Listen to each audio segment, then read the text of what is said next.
Gloria al Señor, hermanos, que el Señor les bendiga. No, hermanos, no les escuché. Que el Señor les bendiga, hermanos. Amén, bienvenidos y bienvenidas, hermanos y hermanas. Los hermanos les van a entregar el pequeño material que vamos a utilizar esta noche para la enseñanza que estamos desarrollando en este proceso de formación para supervisores y supervisoras. Este es el tema número 11, hermanos, que vamos a impartir. Solamente nos queda uno más, un tema más, y con eso estaríamos finalizando. Como lo dijimos al inicio, el propósito de este seminario es que a partir de acá todos los nuevos supervisores puedan pasar por este entrenamiento. Y es importante que los hermanos supervisores, supervisoras cursen estas enseñanzas. Bien, creo que se omitió en el texto, hermanos, la cita bíblica, pero es Tito capítulo 1, versículo 5. Tito 1:5, dice aquí la palabra de Dios: te dejé en Creta para que pusieras en orden lo que quedaba por hacer, y en cada pueblo nombraras ancianos de la iglesia de acuerdo con las instrucciones que te di. Vea esto: te dejé en Creta para que pusieras en orden lo que quedaba por hacer, y en cada pueblo nombraras ancianos de la iglesia de acuerdo con las instrucciones que te di. La semana pasada estuvimos hablando un poco acerca del supervisor y la multiplicación celular, y hablamos específicamente, hermanos, del proceso de multiplicación de células. Esta noche quiero enfocarme específicamente en la multiplicación del supervisor en otro, es decir, cómo el supervisor discipula o mentorea al que va a ser el nuevo supervisor del nuevo sector en formación. Para comenzar, hermanos, es importante que veamos el modelo de Jesús, donde sin lugar a dudas el Señor tuvo un ministerio totalmente exitoso. Pero ese éxito que Jesús tuvo en su misión podría llevar a pensar a las personas que Jesús dedicó más tiempo a las multitudes, tomando en cuenta que solamente ejerció su ministerio por 3 años en la tierra. Entonces, las personas fácilmente pueden creer que el Señor dedicó la mayor parte del tiempo a ganar multitudes, a formar multitudes.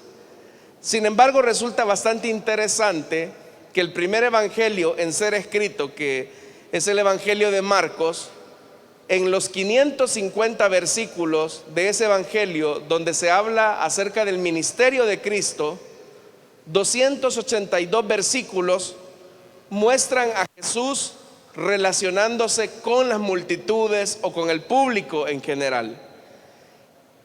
Pero también resulta interesante que hay 268 versículos solo en el evangelio de Marcos, donde se nos menciona que Jesús dedicó trabajo con sus discípulos. Si usted se fija, hermanos, de esos 550 versículos donde se describe el ministerio de Jesús, 282 versículos se dedican al ministerio público del Señor, rodeándose de multitudes, tratando con líderes religiosos.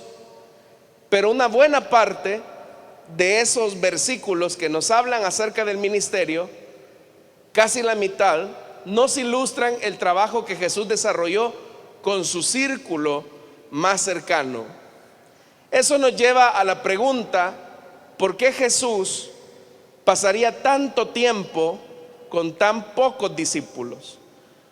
¿No hubiese sido más efectivo que el Señor Jesús se dirigiera a las multitudes y así Él pudiera tener más alcance en la misión y en la tarea que él iba a desarrollar. Incluso, si fuéramos más específicos, dentro del grupo de los 12, Jesús dio más atención a un grupo más cerradito de 3 personas, que eran Santiago, Pedro y Juan.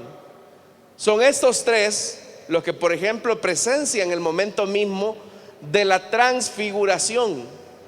¿Por qué el Señor no se reveló en esa forma gloriosa con los 12, sino que solo con esos 3?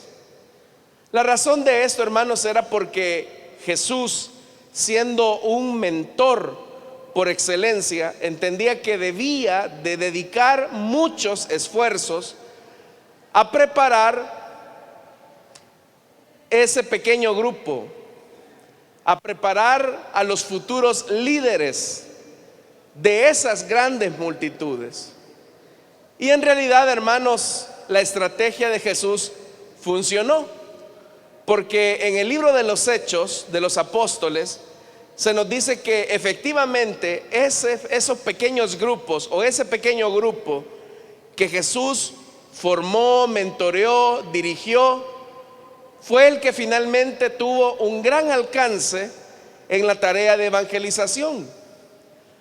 Allá en el libro de los Hechos, en los primeros capítulos, se nos dice que aquellos que escucharon el mensaje de Pedro, dice que fueron bautizados y que solo ese día se unieron unas 3,000 personas a la iglesia. Y esas 3,000 personas se mantenían firmes en las enseñanzas de los apóstoles, en la comunión, en el partimiento del pan y en la oración. Esa fortaleza de esa gran multitud era sostenida por ese grupo pequeño que Jesús formó durante esos 3 años. Eso entonces, hermanos y hermanas, nos dice a nosotros que, si bien es cierto, el supervisor tiene la tarea de velar que las cosas vayan caminando, pero el enfoque de la supervisión, aparte de la multiplicación celular, del cuidado, de la facilitación que él provee con su experiencia, el supervisor debe de concentrarse en discipular a sus líderes. El supervisor debe de tener claro que una de sus funciones es la de discipular a los líderes, a los anfitriones y a los asistentes. Por eso es que en las primeras sesiones que tuvimos de este curso de formación decíamos lo importante que era que el supervisor sea el modelo a seguir de su equipo celular.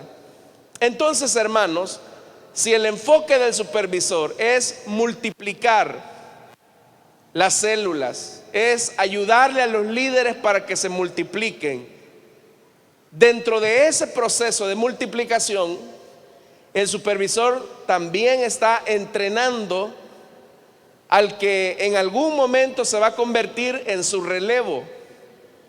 Porque si el crecimiento orgánico de la iglesia se va dando de manera natural y saludable, llegará un momento en que la obra de Dios va a requerir la función de un nuevo supervisor. Y es ahí donde el supervisor tiene la responsabilidad de comenzar a mentorear a sus líderes. Por eso es que en una iglesia celular como la nuestra es un ciclo de discipulado, es un ciclo, hermanos, de trabajo en equipo. El pastor mentorea o discipula a los supervisores. Los supervisores mentorean y discipulan a los líderes. ¿Por qué razón? Porque si la obra va creciendo de manera saludable, llegará un momento en que las células se van a comenzar a multiplicar. Y obviamente que el supervisor no va a tener la capacidad de cubrir esa cantidad de células. De ahí la importancia que el supervisor trace la línea de quién va a ser la persona que le va a ayudar en un momento en el que se multiplique el sector. Porque si las células se están multiplicando, llegará un momento en que el sector se va a multiplicar. Y si los sectores comienzan a multiplicarse, llegará un momento en que se va a necesitar un supervisor de subzona. Y ahí viene, hermanos, la tarea de el discipulado del pastor con los supervisores de sector y de subzona, para levantar al nuevo supervisor que se va a encargar de la nueva subzona. Ese es el modelo. Ahora, el discipulado, como en otras ocasiones lo hemos visto, incluso el pastor general lo ha compartido en la conferencia que dio este año. Él habla mucho acerca de que el enfoque del discipulado se centra en la atención de las necesidades particulares que tienen las personas. Así como el líder pone atención a las necesidades de los miembros de su célula, la única forma en que el supervisor se va a lograr abrir camino con sus líderes para poder entrar en ese proceso de discipulado es que el supervisor atienda de manera efectiva las necesidades de sus líderes. Porque alguien puede llegar a decirle a los líderes: miren, hermanos, como yo soy el supervisor, yo los voy a discipular. Así que a partir de este momento, si ustedes tienen problemas, si ustedes tienen una situación, aquí estoy, porque yo los voy a discipular. Esa no es la forma en que el supervisor va a lograr ganarse la confianza de sus líderes. La forma en que lo va a hacer es que él, de manera desinteresada, atienda esas necesidades particulares de sus líderes. ¿Y cómo ocurre eso? Ocurre cuando usted escucha a los líderes, ocurre cuando usted les enseña, ocurre cuando usted los estimula, ocurre cuando usted los apoya. En esa interacción constante y cercana, usted los está atendiendo. Pero el efecto de la atención es que usted los está también cuidando. ¿Cómo los cuida? No solamente en aquellas necesidades de la obra de Dios, sino que usted los comienza a cuidar en las necesidades personales. Cuando usted se interesa en la persona del líder, cuando el supervisor le pregunta al joven líder: ¿cómo te va en la universidad? ¿Cómo vas en este proceso de aprendizaje? O si, por ejemplo, hay una situación familiar que ya es del conocimiento del supervisor: hermano, me he enterado que su hijo está mal de salud. ¿Cómo está, hermano? ¿Cómo sigue? ¿En qué le puedo ayudar? Ese interés sincero que el supervisor muestra en sus líderes le va a abrir el corazón de los líderes al supervisor para poder modelar, para poder guiar, para poder cuidar, para poder atender. Entonces, hermanos y hermanas, si esa es la enseñanza que hemos visto de Jesús, bien haríamos nosotros en concentrarnos en esas cosas, porque Jesús lo hizo también. Jesús se concentró supervisando a sus líderes. Jesús se concentró supervisando a sus discípulos. Vea esto que es importante. Cuando los discípulos tenían un desenfoque de la autoridad y del servicio, que fue una de las cosas que generó discusión entre ellos, Jesús prestó atención a la naturaleza de la discusión de sus discípulos y se concentró. Y él los escuchó y se dio cuenta que ellos todavía seguían replicando el modelo que había en la sociedad de su época. Pero ¿por qué Jesús no fue a corregir a Herodes, que se aprovechaba de su posición de poder para subyugar a los judíos? ¿O por qué Jesús no se concentró en irle a arreglar la política religiosa a los líderes, de que también estaban abusando de su poder contra su mismo pueblo, sino que se concentró en su grupo pequeño? Porque ellos eran su objeto de interés.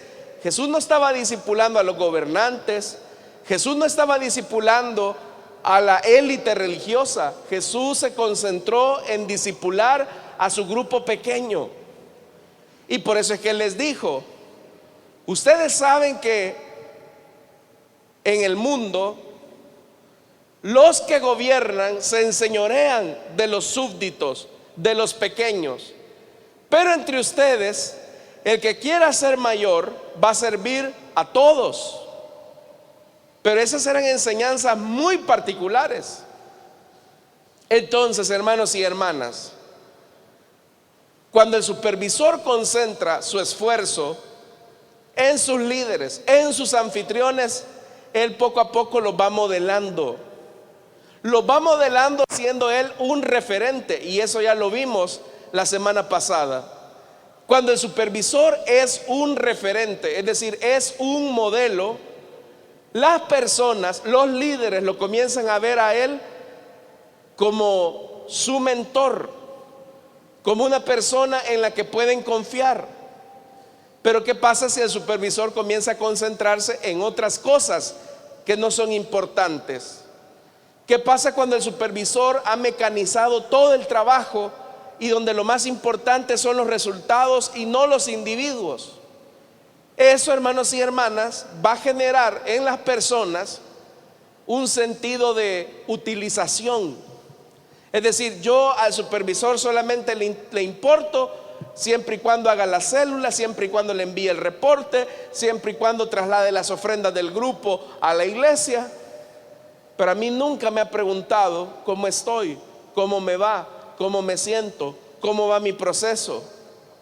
Entonces, hermanos y hermanas, si nosotros queremos levantar un nuevo supervisor, es importante que nos empecemos a interesar no tanto en querer cubrir quién va a ser el que va a cubrir el sector, sino que nuestro interés debe de ir más en la persona, en los individuos, en nuestro equipo. Comenzarlos a ver como personas, no como cosas a las que puedan sacársele algún provecho. En ese proceso de interés, de cuidado, de cercanía, el supervisor comienza a visualizar quién de todo su grupo puede llegar a desarrollar cualidades de supervisión.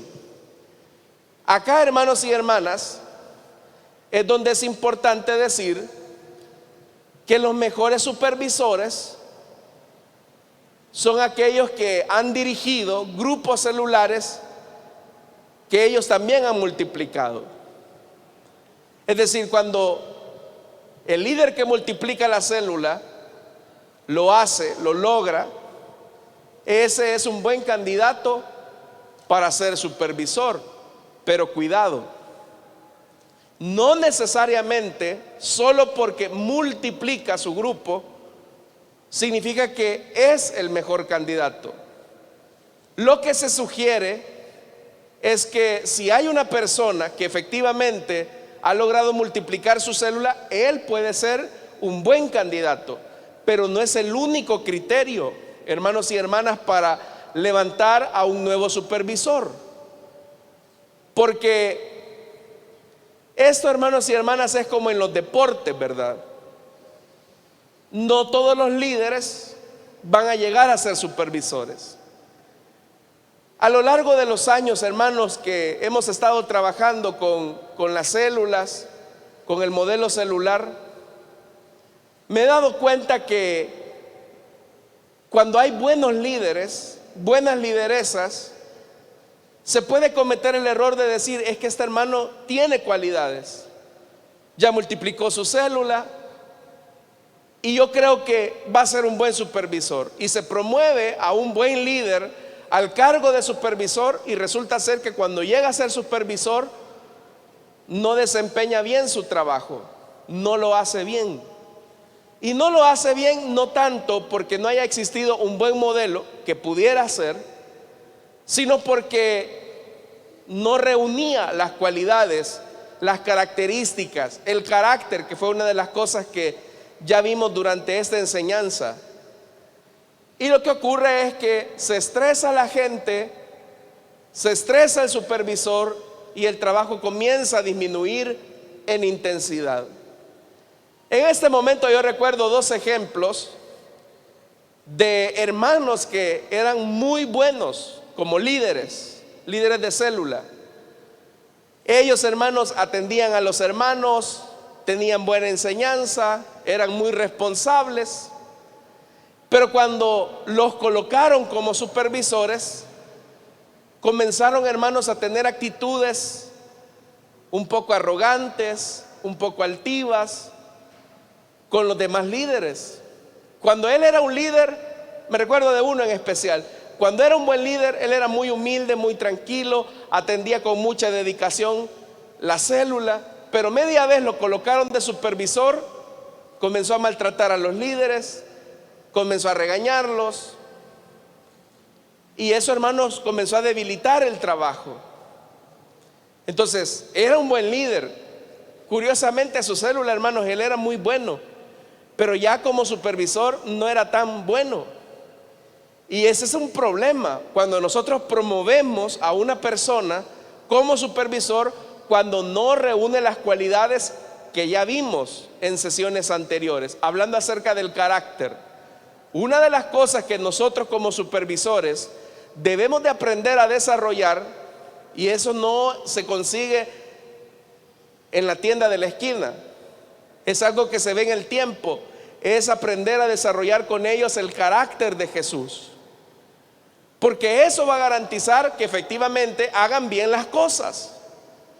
Usted sabe que en el mundo de los deportes, en el fútbol, en el baloncesto, los mejores jugadores no necesariamente terminan siendo los mejores directores técnicos.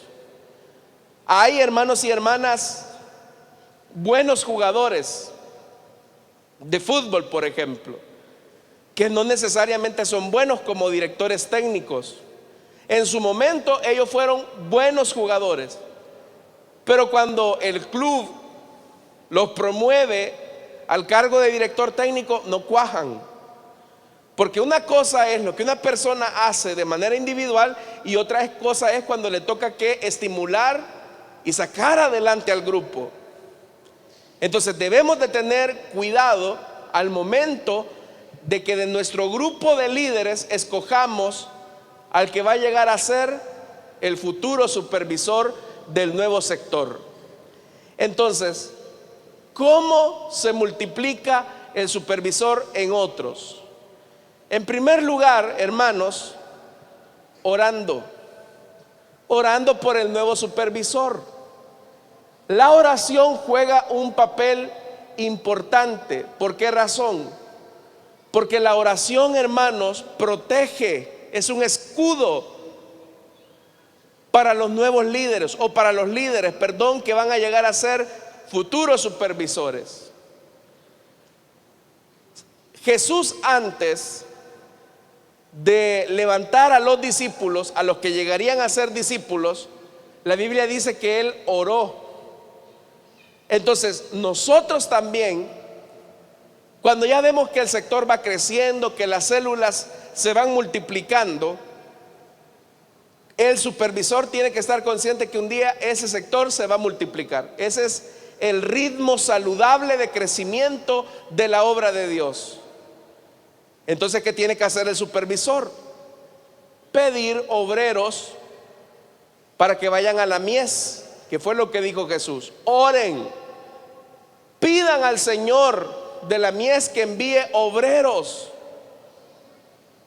Y es ahí, hermanos y hermanas, donde nosotros, con la oración, podemos decirle al Señor: Señor, tú conoces a mis líderes. Yo creo que el que mejor puede desempeñar en un futuro el cargo de supervisor es la hermana fulanita. Yo veo que tiene cualidades, pero tú sabes si me estoy equivocando o estoy acertando. Dame por favor la dirección para saber quién de todo este grupo es el que tú vas a levantar con la enorme responsabilidad de ser supervisor. Pero esa oración, hermanos, va a abrir un espacio, va a tener un efecto en la atmósfera espiritual. Y eso, hermanos, le va a generar a usted un vínculo con todos sus líderes. Un vínculo que ya se desarrolló a través de la oración. Bueno, los supervisores debemos de orar por nuestros líderes. Los pastores debemos de orar por nuestros supervisores y nuestros líderes. Porque en la medida en que oramos por ellos, eso va generando un vínculo con las personas. Un vínculo que de otra manera no se puede conseguir sino por medio de la oración. Es que piense por un momento en esto, hermanos. Piense por un momento en esto. ¿Qué hizo que Jesús, al decirle a Pedro y a Juan, por ejemplo, vengan, síganme, que los haré pescadores de hombres? A Pedro y Andrés, perdón. ¿Qué fue lo que hizo que ellos inmediatamente dejaran las redes y siguieran al Señor? ¿Qué fue lo que hizo? Claro, uno puede decir, pues es que era el Señor, es que Él es Dios y por eso es que ¿quién se va a resistir a su palabra? Obviamente que sí. Pero Jesús había creado un vínculo previo en oración con los que llegarían a ser sus discípulos. Entonces, usted quiere crear un vínculo de discipulado con el que va a llegar a ser el nuevo supervisor. Ore por él. Ore por él desde ya. Pídale dirección al Señor para saber quién es el mejor candidato. Porque uno, como Samuel, se puede equivocar guiándose por las apariencias y decir, no, es que este es el que yo creo que va a hacer bien las cosas. Y resulta que cuando lo promueve, hace mal y hace que la obra retroceda. Y ya hemos tenido casos como esos. Un segundo elemento, hermanos, que es importante, es que una vez usted haya orado y ya más o menos haya identificado quién es el que se acerca más al prospecto de ser un nuevo supervisor, acérquese de manera intencional. Acérquese, hermanos, de manera intencional. Usted sabe que el Evangelio no solo es transmitido con palabras. El Evangelio se transmite con gestos. El Evangelio se transmite con actitudes. Oiga lo que le voy a decir. Incluso el Evangelio se transmite con tono de voz, con obras de amor, con la forma en que hay besos santos u ósculos santos, como lo señala el Nuevo Testamento. Esas acciones intencionales que se hacen con la persona van modelando un puente de entendimiento para hacer de esa persona un discípulo de Jesús. Lo ideal, como ya le dije, es que el supervisor, obviamente que mentoree a todos los líderes. Esa es la responsabilidad, pero siempre de ese grupo va a destacar uno más. Ese que destaca, acérquese más a él. Y no tengan miedo, hermanos, de que es que van a decir que es favoritismo. No, no lo van a pensar. Jesús, por ejemplo, de los 12 tenía 3 y de los 3 tenía su 1. Pero eso fue intencional. Jesús lo hizo de esa manera. Cuando usted ve que hay un líder que a su juicio destaca, apóyese en él, acérquese de manera intencional, apóyese en él. Eso poco a poco, ese acercamiento intencional, y en la medida en que usted transmita el Evangelio con todas estas acciones, eso, hermanos, le va a conectar a usted con esa persona. Fíjese que usted sabe, ¿verdad? La pandemia nos obligó a utilizar recursos en línea, recursos en internet. Pero uno de los grandes problemas del uso de los recursos tecnológicos es que no nos permiten tener una relación personal, cercana, con valga la redundancia, con las personas. No nos permite tener una conexión. Entonces, el supervisor debe de procurar tener una relación personal con los líderes. Debe de aprender a tener una relación personal con los anfitriones. Si la única forma que el supervisor ve a su gente es solamente a través del grupo de WhatsApp, ay, hermano, ¿qué acercamiento personal va a haber ahí? Si la única forma La única comunicación que hay entre el supervisor y los líderes es: miren, hermanos, ahí me mandan el reporte. Y usted nunca los visitó, nunca se acercó, nunca estuvo con ellos. ¿Qué conexión personal va a haber con sus líderes? ¿Y cuál es la mayor queja que se escucha entre los supervisores, por ejemplo, entre los líderes, por ejemplo? Es que el supervisor no viene, el supervisor no nos visita, el supervisor no está pendiente de mis necesidades. Pero detrás de ese reclamo, lo que hay, hermanos, es que la gente está demandando una relación más cercana, más estrecha, más personal. Entonces, acérquese a sus líderes, que su comunicación con ellos no sea solamente a través de un mensajito de WhatsApp, sino que su comunicación con ellos sea, hermanos, una comunicación intencional. ¿Cuándo fue la última vez que se reunieron como sector para tener un tiempo de convivencia? Un tercer elemento, hermanos, es anime sinceramente. Anime sinceramente. Usted quiere encontrar un nuevo supervisor, anímelo. Piense por un momento en su caso, usted que ya es supervisor, ¿quién lo animó? Hubo alguien que lo animó. Hubo alguien que le dijo: hermano, yo siento del Señor que usted va a ser un buen supervisor y que esta es su responsabilidad, y siento que ha llegado el momento en que asuma este papel de responsabilidad. ¿Por qué es importante que nos animemos? Porque a menudo los líderes, por ejemplo, pueden pensar que ante su silencio usted no les está reafirmando, o su silencio lo pueden interpretar como: no, es que el supervisor no me dice nada porque seguramente yo no estoy haciendo un buen trabajo. La gente al revés puede leer las cosas, y tal vez usted dice: no, si es que yo no le digo nada porque está haciendo un buen trabajo. Si no estuviera haciendo un buen trabajo, se lo dijera. Es que ese es el punto, que si está haciendo un buen trabajo, dígaselo.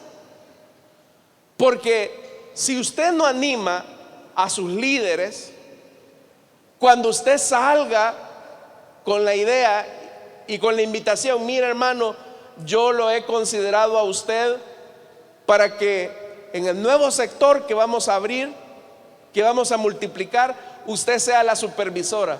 Ay, no, hermano, yo no creo ser una buena supervisora. Es más, con que si como lideresa me cuesta, ya no digamos como supervisora. Pero ¿por qué la gente va a tener ese bloqueo mental? Porque usted nunca los afirmó como líderes, porque usted nunca los afirmó como lideresas. Entonces es importante que si nuestros líderes están haciendo un buen trabajo, anímelos. Hermano, está haciendo un buen trabajo, qué bien. Su célula alcanzó esta meta, su célula alcanzó este objetivo. Dios está con usted. Entonces, cuando el supervisor hace eso, afirma a su líder y comienza a ver el líder: bueno, estoy creciendo, porque si el supervisor lo dice, estoy creciendo. Pero en la medida en que va creciendo, cuando usted le venga a decir al líder: hermano o hermana, yo he pensado en usted como supervisora o en usted como supervisor, porque como yo se lo he venido diciendo en todas las evaluaciones y en todos los reconocimientos que le he hecho, creo que ha llegado el momento en que usted asuma otra responsabilidad. Pero ya por toda la carga emocional que ya usted le inyectó, esa persona ya no va a tener tanto miedo. Sí lo va a tener, pero como usted previamente lo ha venido afirmando en su etapa como líder, ya después, hermano, cuando usted le esté diciendo que ha llegado el momento de ser supervisor, él no se va a sentir cohibido. Nosotros, hermanos, tenemos que quitarnos una idea de creer que es que si yo le digo un cumplido a una persona, se le va a subir el humo a la cabeza. En realidad, hermanos, esa tentación en nuestros países latinoamericanos es casi bien inexistente. No digo que no se dé, Nuestro problema en Latinoamérica, incluidas las iglesias, es que tenemos un alto nivel de baja autoestima. La gente lucha con complejos, la gente lucha con baja autoestima. Ellos no se creen suficientes, no creen que sean capaces. Entonces anímelo sinceramente. Si usted los está animando sinceramente, se está acercando intencionalmente, eso lo va a conducir a una amistad con el futuro candidato. Jesús, hermanos, el máximo supervisor, el máximo modelo de mentor, reveló un sencillo principio en el Evangelio de Juan cuando él dijo a sus discípulos que ya no los llamaría siervos. Ya no los llamaría siervos porque el siervo no está al tanto de lo que hace su amo. Jesús dijo: los he llamado amigos, porque todo lo que a mi Padre le oí decir, dijo Jesús, se los he dado a conocer a ustedes. Qué bendición es cuando la relación del supervisor con sus líderes trasciende a la amistad. ¿Por qué? Porque se acercó intencionalmente, porque se interesó en él, lo cuidó, y eso va creando un lazo de amistad. De tal manera que la amistad no se empuja a asumir un reto compartido. Hermanos, una de las cosas que yo podría decir de la generación de supervisores con las que yo estuve sirviendo, valga la redundancia, como supervisor, es que con los supervisores que estaban más cercanos a mí, éramos amigos. Todos habíamos salido del mismo sector. Y la costumbre era que, fíjese hasta dónde llegábamos, que ya se nos hacía norma que después del culto, todos los amigos supervisores, que éramos jóvenes y solteros, nos íbamos a comer después del culto. Pasábamos platicando horas y horas del trabajo, de aspectos personales, de aspectos de la iglesia. Pero ese calor humano fue lo que nos fue permitiendo desarrollar lazos fuertes en el servicio de la obra de Dios. Es bien bonito ver cuando los supervisores tienen esas relaciones de amistad entre otros supervisores, porque esas amistades lo que hacen es preservar el trabajo que se va realizando, al punto que cuando uno se desanima, el amigo lo escucha y le dice: no, hombre, no te desanimes, si eso me pasó a mí en el sector. Es que yo no veo que las cosas caminen, es que yo no veo que las cosas avancen. Y se van complementando. Entonces, si usted logra formar un lazo de amistad con el nuevo supervisor, cuando este nuevo supervisor esté en problemas en su sector, ¿a quién cree que va a ir a buscar? A usted. Porque usted se hizo el amigo de él y le dijo: hermano, mire, yo estoy pasando esta situación en el sector, ¿qué hago? No, hombre, hermano, no se preocupe, mire, cuando yo era supervisor, ¿se acuerda que pasamos esta y esta situación? Haga esto. Y se van complementando. Es triste cuando, por ejemplo, en una zona los supervisores no se llevan, cuando los supervisores hasta se agarran en los buses, ¿verdad? Cuando no, yo voy a sacar mi bus aparte porque vos no me esperás a mis invitados. Eso, hermanos y hermanas, eso no es de Dios, eso no es cristiano. Es que yo no le hablo a ese viejo porque mal me cae, ni le hablo a la mengana porque mal me cae. Eso no es de Dios. Y la gente y los invitados lo ven, y llegan las quejas a la oficina porque el supervisor menganito no le habla al supervisor fulanito de tal. Entonces, ¿qué lazo de amistad hay ahí? Ninguno. Deben entonces, hermanos y hermanas, fortalecerse esos lazos. Dicen amén, hermanos. Un quinto elemento: como ya se sabe que el nuevo líder el nuevo supervisor va a salir de una célula, hay que estar pendiente para que esa célula no quede vacía.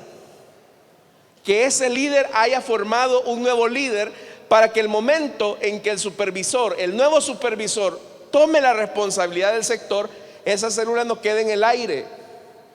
Por eso, hermanos, proyéctese. Usted dice, bueno, dentro de 2 años yo calculo que voy a lograr multiplicar mi sector. Y ya logró visualizar usted quién podría ser el nuevo supervisor. Vaya animando a ese líder a que él también tome la responsabilidad de tener un plan de quién va a ser el nuevo líder cuando éste suba como supervisor. Y eso es planeación estratégica. Un sexto elemento, hermanos, que es importante: desafíe al nuevo supervisor compartiendo responsabilidades. Es verdad, hermanos, que en la etapa final de la multiplicación celular o la multiplicación del otro supervisor, el supervisor nuevo va a ir a aplicar y va a ir a compartir toda su experiencia con el nuevo grupo, con su nuevo equipo celular. Pero antes de llegar a ese punto, ese nuevo supervisor lo que va a ir a compartir son las experiencias que usted le permitió desarrollar. Experiencias como organizar el transporte para la iglesia, dirigir la reunión de vez en cuando de supervisión que se hace los días jueves, permitirle que vaya a recoger los sobres de ofrendas a las células. Pero eso de compartirle responsabilidades al nuevo candidato cuando solamente es un líder, eso ya lo va entrenando. Nosotros, hermanos, teníamos una norma, una costumbre, y eso lo hacía el supervisor. Vaya, este sábado fulanito va a ir a recoger los sobres de la célula, y nos mandaban, hermanos, e íbamos. Cuando eran los eventos, el supervisor nos decía: ustedes tienen la responsabilidad de sacar el bus 1, y delegaban a los líderes. Pero eso que el supervisor nos aventara a nadar fue lo que nos fue facilitando el hecho que nosotros, hermanos, fuéramos adquiriendo responsabilidades. Si no, acuérdese usted como supervisor. Entonces, permitámosle a los nuevos líderes, a los que vemos como nuevos supervisores o prospectos de nuevos supervisores, compartir experiencias. Permítales que de vez en cuando le hagan el reporte. Vaya, mire, hermano, le quiero enseñar cómo se hace el reporte que se le entrega al pastor. Y eso lo puede ir delegando, porque en la medida en que usted le delega esa responsabilidad, lo está desafiando. Ya usted le está diciendo de manera indirecta. Y el líder no es tonto, ¿verdad? Va a decir, bueno, si el hermano me está enseñando a hacer el reporte supervisor, es porque ya me echó el ojo. Si el hermano ya me dio la responsabilidad de dirigir el bus para el domingo, es porque ya me va viendo como prospecto. Haciendo todas estas cosas, hermanos, vamos a lograr consolidar el trabajo. Bien, hermanos, vamos a reunirnos brevemente en grupos, y esta es la pregunta: ¿qué impedimentos considera usted que no facilitan la multiplicación de nuevos supervisores? Pueden reunirse, hermanos, nadie se quede sin reunir, y compartan sus experiencias, por favor.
Bien, hermanos, hemos finalizado este ejercicio. Vamos a volvernos a colocar en nuestros sitios.